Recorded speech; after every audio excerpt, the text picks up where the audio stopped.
Life isn't a sprint, it's a marathon. And along the way, we all stumble, learn, and keep going. Welcome to Running Errands, a podcast about navigating marriage, parenting, business, faith, and all the unexpected detours that come along with it. We're Justin and Sarah Ahrens, partners in life, business, and raising 4 incredible kids. For over 30 years, we've been figuring things out as we go. Sometimes successfully, and sometimes, well, not so much. But that's the beauty of hindsight. We're here to share the lessons we've learned, the wins, the failures, and the moments that have shaped us. Through honest conversations, special guests, and maybe even a few stories from our kids, we'll explore what it really takes to grow, adapt, and move forward. So whether you're running a business, a household, or just running late, you're in the right place. Let's do this together. We're glad you're here. Welcome to Running Errands. Okay. All right. We're live. So before we keep going, we wanted to do a recap of season 1 and also try a new platform to include video. And I think that we got it working. Hon, what do you think? Took a little bit of cajoling. Cajoling. That's my gold star word for the day. So we're in the same house, just filming differently because we couldn't get the one computer the way we wanted it. So how are we feeling? You get to see a little bit of my office, Justin's office. Yeah, we're very into the multi-image wall. Yeah, as I see it in background, I'm kind of like, maybe I'm done with that. Maybe I need to redo that.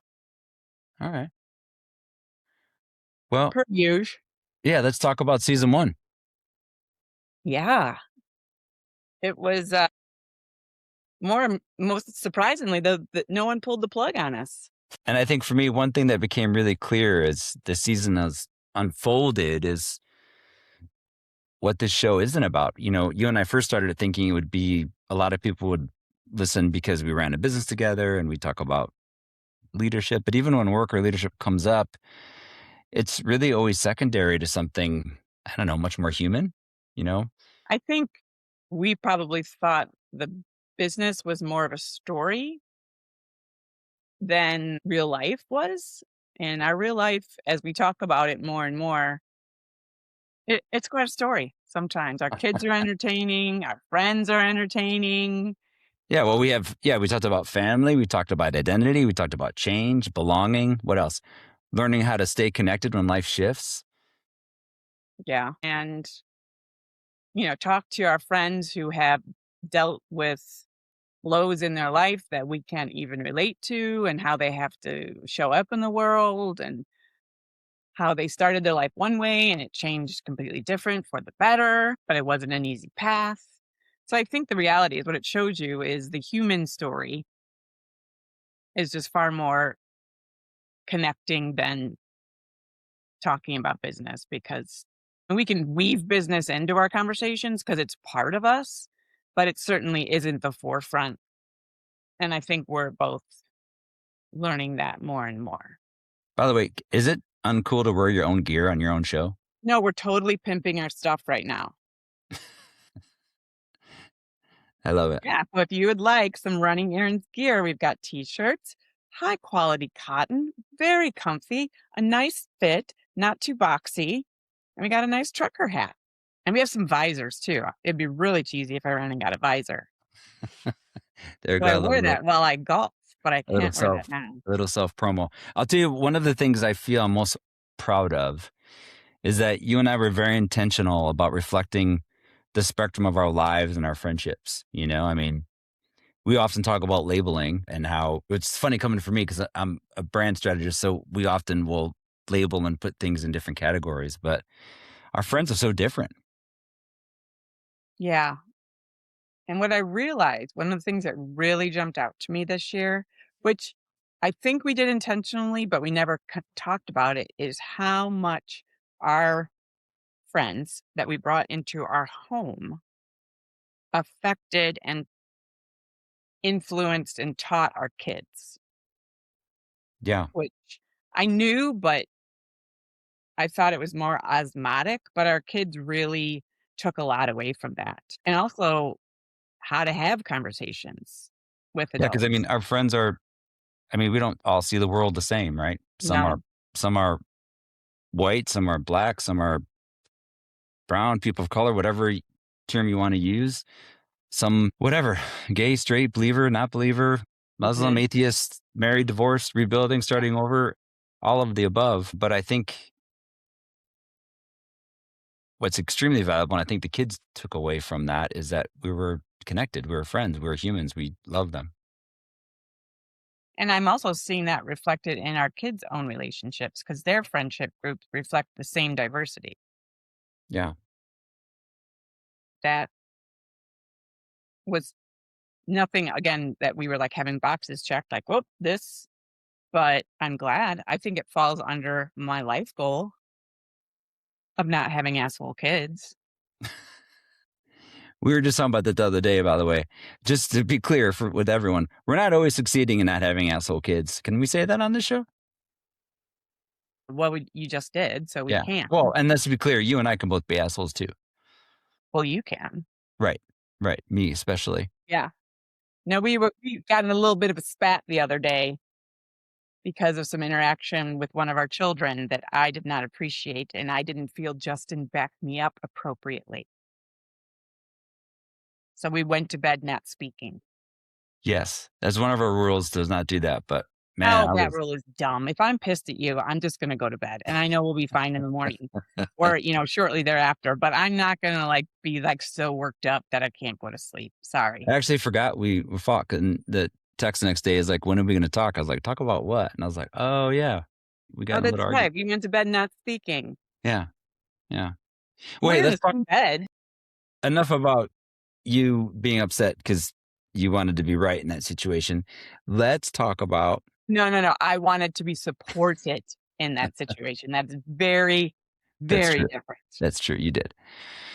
So I think, again, for those who don't know, there's a lot of people we intended to have on the show that we couldn't just make schedules work. There was a lot of subjects that we wanted to get to that we haven't yet, that we will. And so going back to the original comment you made about checking boxes and all that sort of thing, we put our best foot forward to try to, plan out the year, but our lives, their lives, just life in general, gets in the way. So, or can be challenging. So I just wanted to talk about, I don't think I've shared this with you yet. I did the research on our top listened to episodes Mm, and blogs read.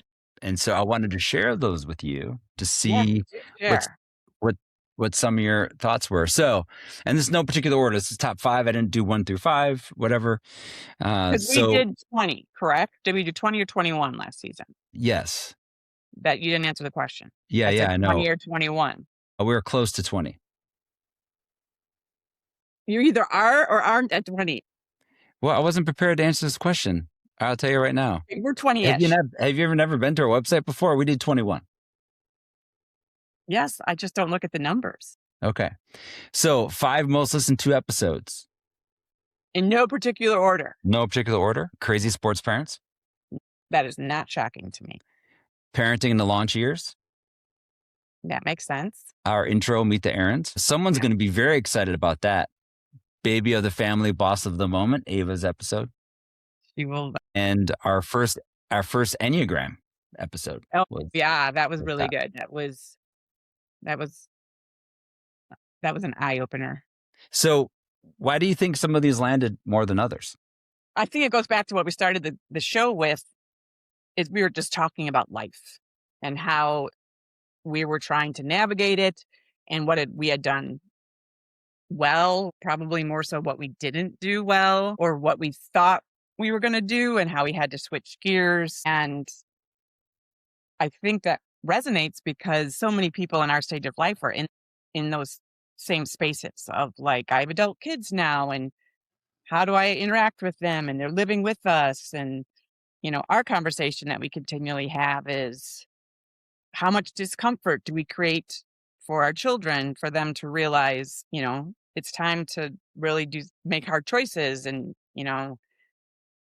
move on and make the big steps. And then us looking back at our behavior when we thought we were just doing the right thing, which we never did anything maliciously, but we did make mistakes in the sports arena. Yeah.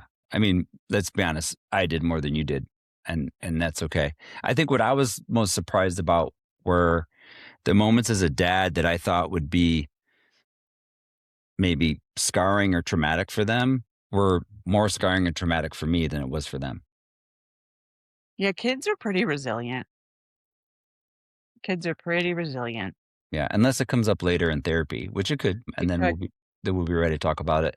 Yeah, I I don't know think if I've mentioned this on the show before, but my sister often says that she has a college fund and a therapy fund for her kids. well, You gotta just prepare for the future. yeah, I mean, I think, and again, going back to what we talked about in the beginning, none of these have to do with business. No, and what it shows to me is business was such a forefront of our life for so long, and it probably shrouded or veiled our perception of what was going on, that our kids don't even, I mean, we asked them, like, what they thought about their parents being business owner, they're like, "I don't know, it's your job." Yeah, And none of them have desire to be entrepreneurs. nope. None of them have any interest in going into the same line of business that either of us are in. Like, they're vastly different. Yeah, And so what we thought was this big influencing part of their life was our bias showing up. yeah, no doubt. And that's not a bad thing, No, but it shows you that we probably gave ourselves a little too much credit about the influence of the business side on our kids' life and what people wanted to hear about. well, again, it's one of those things too, where just speaking from my perspective, just like there's moments I felt I was, overdid it on the sports side. I think there's also times where I felt, and they did say that there was a lot of times I wasn't around. I didn't miss the big things, but there was times where, I mean, we even see that now as they're adults, right? They still go to you for a lot of things just out of years of habit of me, working and that sort of thing. So it was probably much bigger for us. And I know we're still going to do, business related content, but it shows very clearly that the things that people were interested in were more about the human connection. Yeah, that makes sense to me. All right, you ready for our top guest episodes? What about the blog? You said you were going to talk about the blogs. I'm going to get that. I'm going to save that for last. Oh, okay. Yeah. JJ and Jamie, Oh. the Rowans, our first couple episode. Mm. The man, the myth, the legend, Uncle Dion. Dion, he just let me tell our listeners, he took Ava out for dinner just over Christmas break while she was home for college, just to connect with her. When adults in your life pour into your kids, there's just nothing better. And here's a great thing. He didn't contact you or I. No, he went directly to Ava. And I remember she came rolling down. She's like, "Hey, Dad, I'm going to dinner with Uncle Dion." I was like, "Oh, awesome. Have fun." Yeah. So thank you, Dion. Shout out for pouring into kids. Jeff and Ed, our friends. Jeff and Ed, you guys are such big supporters of us. Oh, and by the way, hopefully by the time this episode airs, Sarah will have shipped your swag that you ordered. Well, one of us will have shipped the swag. I nominated you right there on the show. There it goes. I saw that. And I think one of our favorite couple, I mean, they're all our favorites, but one of the couples episodes that we had so much fun was the Vanderbilts. Yes. They're the best. That was entertaining. That one was so different. I thought it was going to go one way and it went a totally different way, which I'm glad for. I'm glad it took the path How it do you did. think it was going to go? I don't think it was I thought you might concentrate on Christian's career more. And again, this is something like the business, like his career is business. But what we really talked about was life with them. Yeah. And how I actually found it much more fascinating how they made it work while he was doing his career, right? Traveling all over the world, being gone for months at a time. How do you keep a marriage strong? How do you raise kids? And, dad's on the TV and yet you're, doing all the things that have to happen to raise a human. Yeah. I liked that one. All right. You ready for the blogs? I am. All right. So some people may not realize, but every show we do a reflection that isn't necessarily about the show itself. I mean, it's usually expanded upon content. of perhaps things that didn't make the show, reflections that we had post show. Because often we'll record a show and we have some that we recorded weeks ago already that we're just editing and have aired. And so we've had time to reflect on them and we'll give you some more insights. And then other times in between episodes, we'll write about something that shows up either in conversation and life. I'm in this crazy world we're in now, and we'll just give our thoughts about that. And so here they are. So season 1 reflections, really the recap of the year, how you and I felt about the year, and a lot of the same information's in there. When Mackenzie's episode, that Oh, was a big one. yeah, that was a good one. That really I had a lot of people come up to me and tell me how much they enjoyed that and that they shared it with their own child who they kind of had a similar, not, mirrored, but a Yeah. similar experience and how it was really well received. Yeah. And then mid season 1, we just kind of shared a blog about what we've learned so far, which I thought was awesome. I mean, let's talk about when you and I started this originally, we thought we would be sort of pseudo empty nesters. This was something for you and I to do to connect. And that's pretty much not at all how it's gone. Want to comment on that? Yeah. We have a house full all the time, and I talked about this when we had that episode, but for me,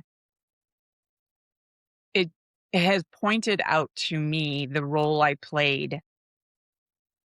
overplayed in, Tell me more. well, just managing. I've talked with you about this just the other day. I was talking about I'm tired of managing people's lives, thoughts, and it's because I always have. Like even Well, the let other me ask day, this question really quick too, because I know we've talked about this before, but what stops you from pushing them towards me? I don't 'Cause think I need to push him towards either of us. Like, figure it the F out. You are no, I agree adults. with you. But just the other day, Mackenzie's going in and to the room. She's like, "Where's mom?" I said, "She's getting ready. What do you need?" She's like, "Well, I guess I could ask you." I'm like, "Yeah, I'm an I think adult." it's just habit. They've just always come to Yeah, me. And like even the other day when you were in the house, Jackson called me where I was out to talk to me about the problems he was having with his car. And I was like, what? So I have created a codependency that I'm trying to break. And I might tend to get a little volcanic no. when I feel I'm being asked too much. You mean when I hear you maybe stomping through the house, or Well, no, like I talked about, like I'm done cooking. Like it is still one of the banes of my existence. And I send texts, hey, Simone, everybody. But I'm telling you still, weekly, if not daily, Mom, what's for dinner? Mom, there's nothing for my lunch. Mom, we're out of this. by the way, can we take a segue really quick and talk about how incredible your Instagram story or TikTok meals have been lately? They've been amazing. Oh gosh, I knocked it out of the park. We have to put in the show notes that one thing you made, that taco magic. What was that? It was smashed dumpling tacos. Unbelievable. Oh, I wish I oh, was more hungry. I would have eaten like 85 of them. yeah, they were delicious. I Yeah. have a Well, couple thank you for lined that. up this week too. And hear me, I don't hate cooking. I hate thinking about it and being solely responsible for it. I agree. But That is what I have you noticed? Maybe I don't have this right, but have you noticed they're working harder on the kitchen? I think my anger and disappointment and dismay has finally translated into action Well, in my and constant comments. for those who don't know too, what it's been interesting for me because I had a hip replacement right before Thanksgiving, and so I've been a lot less mobile and a lot more dependent. And it's been interesting to notice these things even more, especially when I couldn't do things for myself, just how much this still goes on. But I do And think it's shifting. it is shifting for certain, but I do have to have a little confession. I already confessed it to you, but I will confess it to our listeners if I'm in the being authentic, that in the midst of and let me explain, like with a hip replacement, Justin was very dependent on me. It wasn't because he was like being a wimp, like he literally couldn't do things. And I mean, like, it doesn't matter about the details, but it was very dependent. And I did go to you a couple weeks in and go, I'm not angry at you for having to take care of you. I just have very minimal caregiving bandwidth left in my life. I know. And No, and I I hope, wasn't. no, I don't take that personally, but I would say that this is my second one. I feel this second one, I was much less needy and I don't probably even did remember the first and one. probably did too much on my own because I knew at times that you were on thin air. So, No, I don't even remember the first one. I literally don't remember. yeah. Well, hey, let's keep going. So, fourth, both sides of the family, how friendship becomes more. That was with our friends Jen and Ken, and we talked about just our relationship with them. In fact, we spent New Year's with them in Ohio, which was incredible. And shout That out again to, goes along with our intentionality with them, like yeah. planning, making it happen. And you want to talk about ridiculous. So, first of all, Cleveland's amazing. Their house is so enjoyable, but the cooking they did for us was uncalled for, but I enjoyed every second of it. Yeah, and we got caught those first couple days, it was like we were in a magical snow globe because there was a lake effect snowstorm, Oh, so good. and it so that was but it was great. We did a lot of eating, a lot of sitting around and chatting, A and lot of laughing, a lot of a laughing. lot of Stranger Thingsing. Yeah, yeah. And then the last one was our blog about how grateful we were for the Rowans for sharing their raw story. Yeah, that was a raw one. So, question to you, out of the episodes, blogs that we've done, I guess,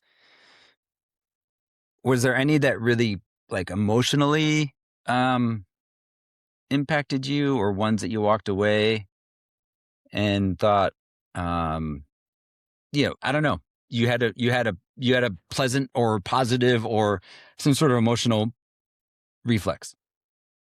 I don't think I had any that were shocking or astounding in the midst of recording, but more so in the reactions to people of how they it resonated with. And for me, it would probably be parenting in the launch years because this is just no man's land for us. Because we've talked about it. When we were our kids' age, we were off on our own being married. And so we didn't have this transition period of where our kids are. Yeah, this transition period is very confusing. Yeah. And you want to support, but you also want to encourage and you want to guide, but not have them be dependent. And just the lines are very blurred. The lines are very blurred. And that one is continually to be one that I struggle with. And but in the same way, it's really fun and enjoyable to be around your adult kids and watching them navigate the world. Like Yeah, so first, you're not just hearing about it. Because I was thinking the other day, I'm like, oh, a year from now it could be very different. Like the three that are home, their their desire is for all of them to be out sooner rather than later. yeah, this time next year, according to all of our kids, minus Ava, Ava will still be in college, so they all want to be in on their own in some way, shape, or form. yeah. And I was like, oh, that'll make the holidays different. We'll have to like plan for arrivals and they might not be able to do things the way we've always done them because they have their own life. And Why don't we just go to the Caribbean? I told you that I want to start traveling at Christmas. This whole like, oh, kumbaya around the Christmas tree. No, I want Let's to be talk on about the beach. let's talk about that though. This year it was interesting. We were all home, and again, it was different because typically we have different roles in setting up holiday decorations. Well, we put up our tree far early. We put it up the weekend before Thanksgiving, For which me, we never do right? because, well, it was prior to her surgery and it was helpful to have you part of the process, but it just was lit and it Yeah, didn't get decorated till mid-December because I just but it did. That was okay. That was beautiful. I loved it. But I think when I reflect on Christmas, what was really fascinating is the kids, although we arranged our living room, they still wanted to have their same seats. It was so beautiful how much they loved shop for each other. They were more excited about that than anything. That actually was my favorite part of oh, yeah, Christmas I morning. agree. And then even the traditions of, taking their picture and reading the Christmas story and then going gift one by one, like they did not want to change any of that. I thought that was just, I don't know. It just was very Griswoldian. It warmed my heart. It warmed your cuckolds. My cockles were all heated up. Yeah, I appreciate that. I did say that my favorite part of Christmas was how thoughtfully they shopped for each other and for us too. All right. So our kids episodes, Was Mm. was there anything that stood out to you that you walk away with, surprised you? No, I feel like they all were very on par with their personality, and I'd still giggle at Jackson's just discomfort, and he so did it out of obligatory reasons. Yeah. Obligatory, not obligatory, obligatory reasons. I thought it was interesting how much they threatened each other to not tell mom and dad certain things. I I'm just trying to think back. I think well, you never see the thing is this is interesting. You never had siblings to do that with at the time. I Yeah, grew up in a they house were of all too young. siblings. That is kind of common practice. I mean, Like I would assume, but it you was never experienced it. right. Yeah. You had cousins, but they weren't on a daily. Yeah. And yeah, I think it's very common practice for siblings to lord things over each other and blackmail each other. And I did, I mean, yeah, that that wasn't shocking to me. Sometimes, like some of the confessions we had, even off, Some confessions didn't make the air. yeah, and they're like, "Don't you want this open relationship with us?" And supposed to tell you everything, and I'm like, "Yeah, no." Like some of it, don't need to know. Like it So was, if I was to rate the excitement level, it'd have to be Mackenzie was most excited, then Ava, then mhm, Quinn, and then Jackson. yeah. Yeah. Jackson was not excited. He was negative excited. I thought it was interesting that even with Jackson's, we had listeners that related to each one of our kids in different ways. I thought that was really fascinating. And they said, going back, Dion reached out directly to Kenzie and said that he learned so much about her Hmm. in that episode because she was in college a lot of the time that he was with the kids at high school. Yeah. So she wasn't around as much. So, well, what surprised you? Or what was the most, not surprised you, what was, did anything I stand out in the process? for me, I was just excited in general to have this shared experience with them and, kind of document our time together. I think at the time Ava was very into podcasting and she really kind of brought herself into it, which was great. I loved it. I mean, I learned about a little something about each of them that I hadn't before. And so that was really fascinating. I think for me, times we interviewed our friends as well, it's really kind of interesting what comes out, right? There's each one of the people that we interviewed, I've known most of them for years and years and years, and I learned so much about them. So, I think, I don't know if the right term is selfishly, I love doing that because I feel closer to them and that's really fun. And of course, I think I've probably had the most surprises when you and I have talked because although we talk all the time, I think what's interesting, even when you and I are on here, we'll say stuff and I'm just like, I haven't heard that before, or oh, she still thinks that, or something like that. I would agree with that. I tend to be a chronic confessor when I'm on, Really? like I've told you things about like, but I never told you this before, but or No. I'll tell the listeners things that people might be shocked to hear that I feel this way sometimes. Well, I want to pause here for a second because this season didn't just shape the podcast, it inspired and shaped you. And Yeah. it Yeah. kind of pushed you to complete something you've been talking about for a while. Yes. Yep. Yeah. So Yeah. you have written a book. I have. I started it 2020. Wow, it's 6 years ago. And between this experience and another one that you've been a part of called At the Table, and some other things I've been writing, I decided to finish the Being Humankind book. And see, at the date of this recording, I am sending final edits back to the editor and getting it ready for printing. So it's for pre-sale right now. And how do you feel about that? Two things. I feel excited and disappointed. And disappointed in the Tell me sense, more. Yes, disappointed. And this is my second book. Life Kerning was my first. I did it, I don't know, 11, 12 years ago. No, you did it far longer than that. Okay. I'm rounding up. Basically, once I remember sending that to the publisher and then kind of freaking out and really not promoting it the way it should have been promoted, which Well, you impacted. didn't know. Well, I don't know. I was nervous about it, right? It just is there something about, Putting yourself out there. yeah. And so I'm disappointed realizing that with this, I'm so much more excited and I've learned from that experience, which is great. And so there's lots of things going into motion, getting the book done. There's going to be other products go with the book. There's going to be a little book tour, et cetera, et cetera. So I'm very excited about that and to really make this success. And I am nervous, of course, about what people think about it. And at the same time, I am excited about getting it out there. Yeah. And you're gonna, again, like you said, we're gonna have a book tour. Probably be here in the Chicagoland area. Go to Phoenix, Iowa, Cleveland, probably potential spot in New York and California. TBD.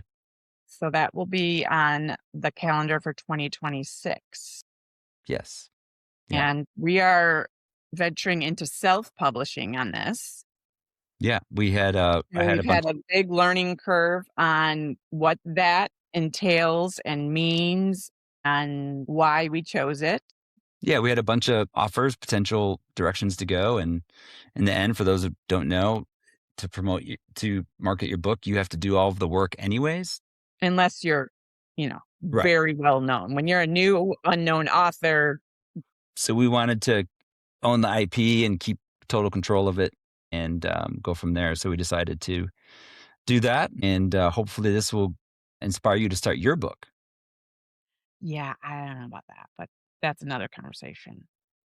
All right. I would rather be speaking than writing. Okay. So I'm putting that out there into the ethos that I will speak publicly somewhere in 2026. It Yeah. might be my front porch. Oh, wow. Who knows? All right. So what are some of your favorite funny moments of this season? Funny moments. Well, it was funny slash embarrassing is that okay, Quinn just walked in here and he's making me laugh. We're recording a podcast, We're dude. literally Oh, doing a podcast here, numbnuts. got dad New Balances. Yes. Okay. That should be kept in because that is our life. That's our life. Yeah. That is literally our life. Yeah. Oh, I got distracted coming back. The drinking game that got made via our verbal tics and repetitive way we spoke and said things. So although funny, it was also slightly embarrassing because you hear things when you put your recording out there. And so that was, for me, vulnerability is not my favorite. Huh. So that was, but it was funny. The friends that made it weren't trying to be total a-holes. They were just being funny. We had our bad intro and outro, the first couple episodes, they were pretty. I think it was the same group of people that made the drinking game that also told us our intro and outro They stuff. are some of our closest friends, so I think maybe they Yeah. felt it was their obligation. And we may have a new one for season 2. We're still working on season 2 now. Yeah. Exactly. And the funny stories the kids told, like where we still make fun of Quinn about his urban, suburban, and rural. That is going to come back to haunt us in a therapy session sometime. Probably. Yeah. It's going to be tough not to laugh though when the therapist brings it up. I think Ava also acknowledging again on Mike that she did lie about cutting her hair. I thought that was hilarious. Oh gosh, she So and good. I, like, one of my favorite things about Facebook is Facebook memories, because in the early years I was on there on the daily putting stuff out there and something.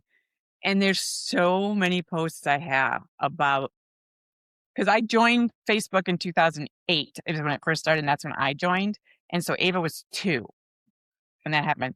And she and I battled so much when she was a toddler.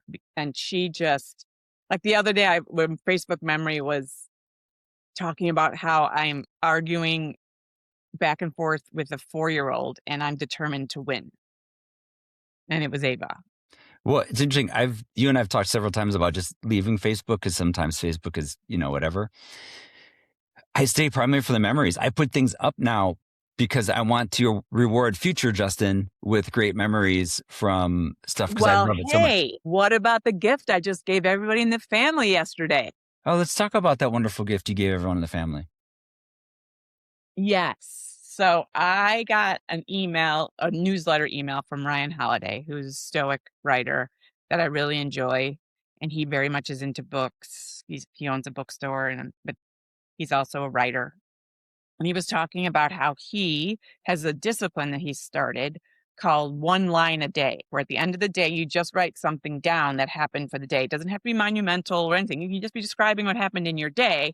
But the book that he suggested, it holds 5 years of memories. So you'll have 5 years so you can go back and reflect on these years and you'll remember things that you might not have otherwise. And that's very similar to Facebook memories, but this is going to be the handwritten one. So I gave a book to everybody in the family.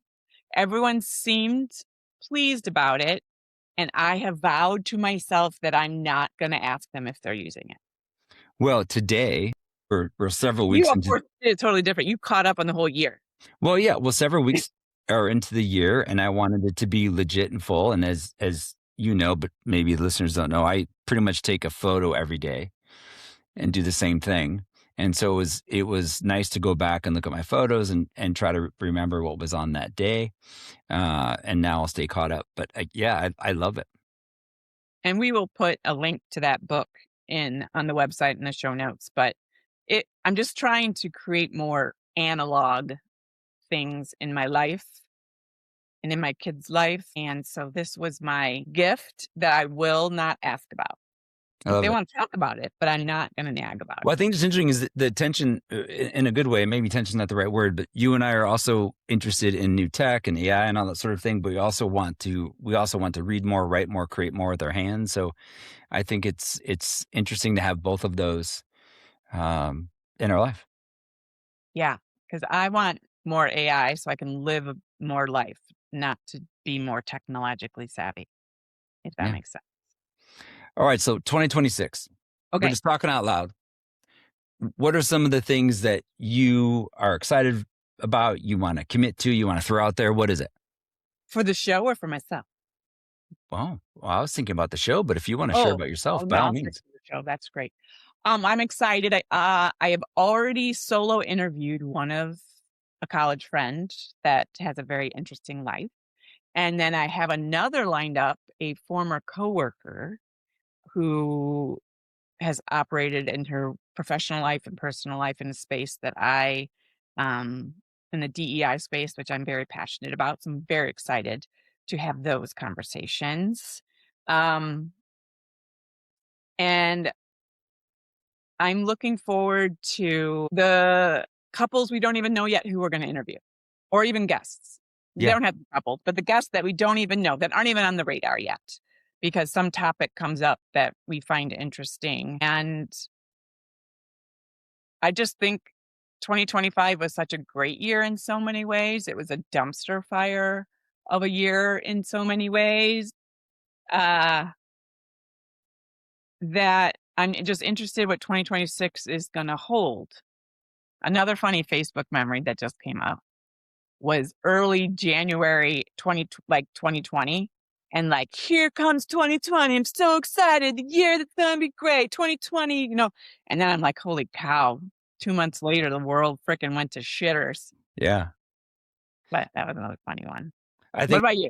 uh, we talked about going deeper some braver topics. I think I'd like us to do that. I think you and I are on this really interesting faith journey. I think we've talked a lot about what it's like to be in this stage of marriage, parenting, but being a professional woman, man in business, the stage of our life, but also looking back to those early years, right? I think one of the things I was laughing about is Ava's birthday was recently, and because of Facebook, we found a Facebook memory of, I don't know what birthday that was. Third, And fourth. And I was thinking like, wow, we should do an episode looking at some of those images and recalling what it was like back then. Because in the scene, you had Mackenzie in the back kind of twirling, keys to something. And then we had Jackson in his white t-shirt, that he was running around creating havoc. Quinn sitting there drooling, ready to get into the cake. And then, sassy little Ava waiting for us to get done so she could eat. And I'm just like, wow, that just felt like, doesn't it feel like, who are those people? Like, Yeah, what, that what I was mean, that? those videos don't exist. They don't get space in it. Like, I Yeah, don't that's the thing. like, when I look back, the level of chaos we lived in was crazy. Yeah. Well, and I'm also committing on the show that by the end of the year, I will have the 3 other kids' early videos done, whatever There's exists not of them. enough video of the last 2 kids to Then have we'll an make it early even video. easier. So there we go. So for those who don't know, Mackenzie's first year, this is very me.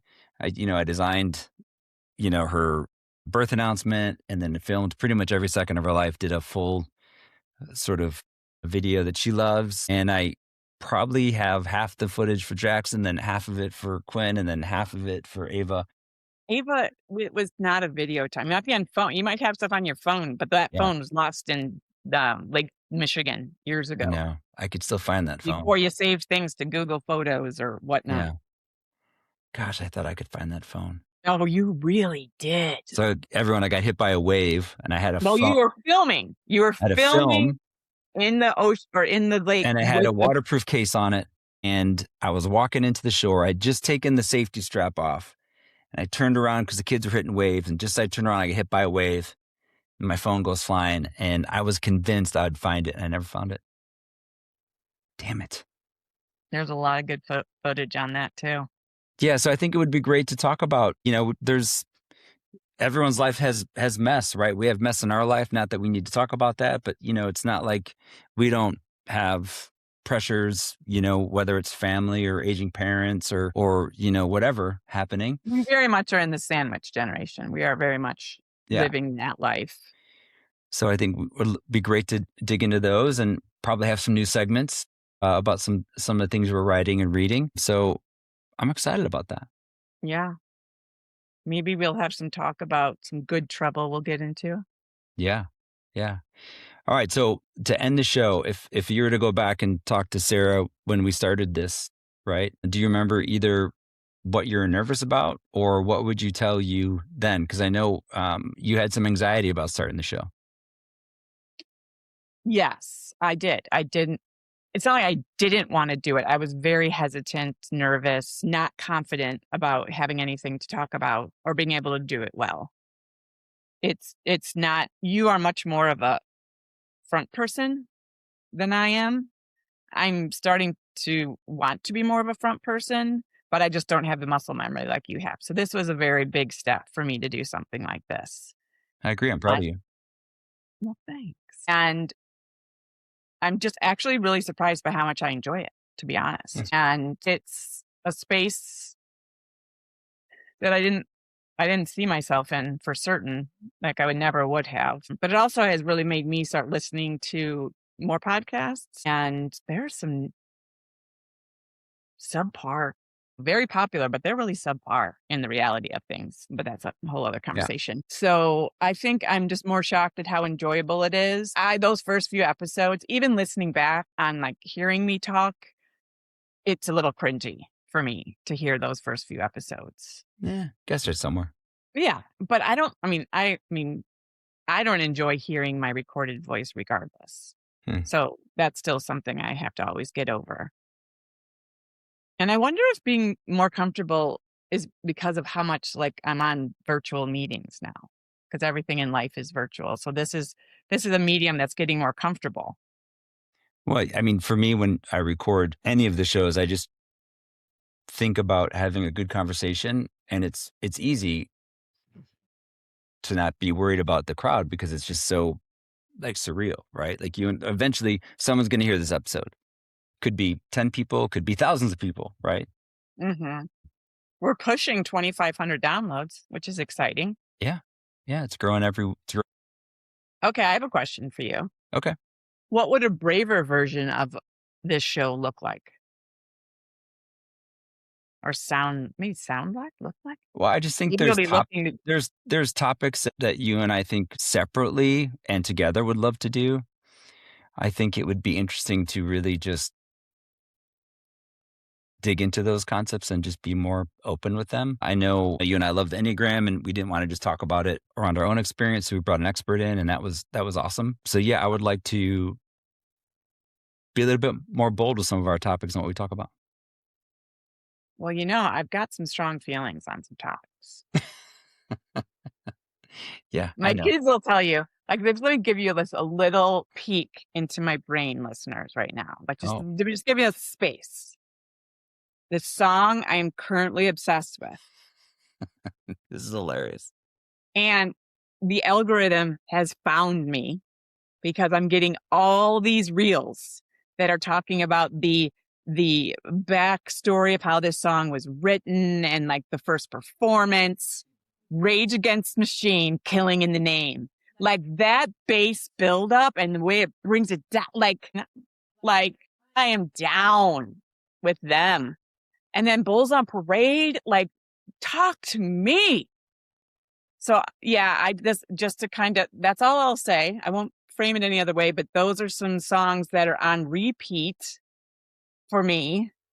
And In fact, I think don't we listened to him remind, right. We listened to him today after we got out of church. we did.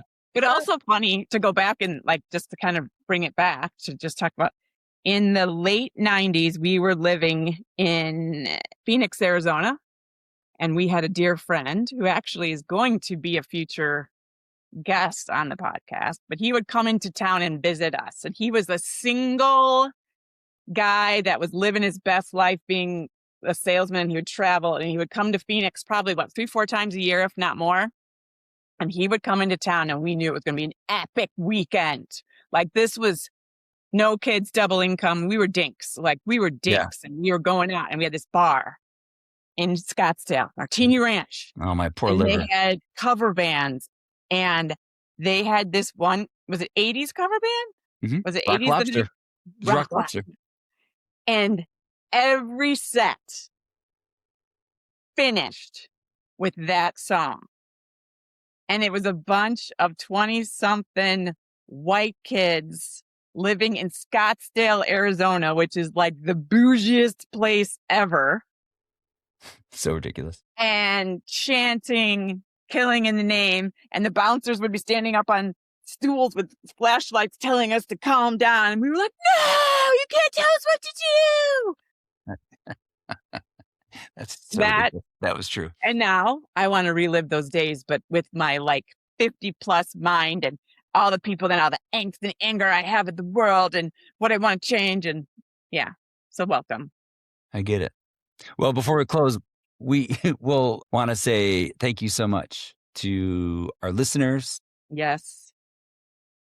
Of course, our guests and also our family that have joined the show and are going to probably join the show more in 26. And I think most importantly, the courage to support us, but also for you to just keep showing up imperfectly. Yes. I like this little community we're creating and a place to have hard conversations, fun conversations, eye-opening conversations. We're not trying to change the world. We're just trying to shine a light on some of the corners not everyone sees. I love it. Hey, what's for dinner? You're an asshole. Thanks so much for joining us on this episode of Running Errands. We truly love having these conversations and sharing them with all of you. If something resonated with you today, we'd be so grateful if you'd rate and review the show. It helps more people find us. And if you know someone who'd connect with this episode, send it their way. You never know who might just need to hear it. We'd also love to hear from you, your feedback, your stories, or even topics you'd like us to tackle next. You can connect with us on our personal socials, the show's Facebook page, or through the website, runningerrands.today. And links are always in the show notes. Until next time, keep showing up, stay kind, and remember, Life's the long run, and the best way forward is together.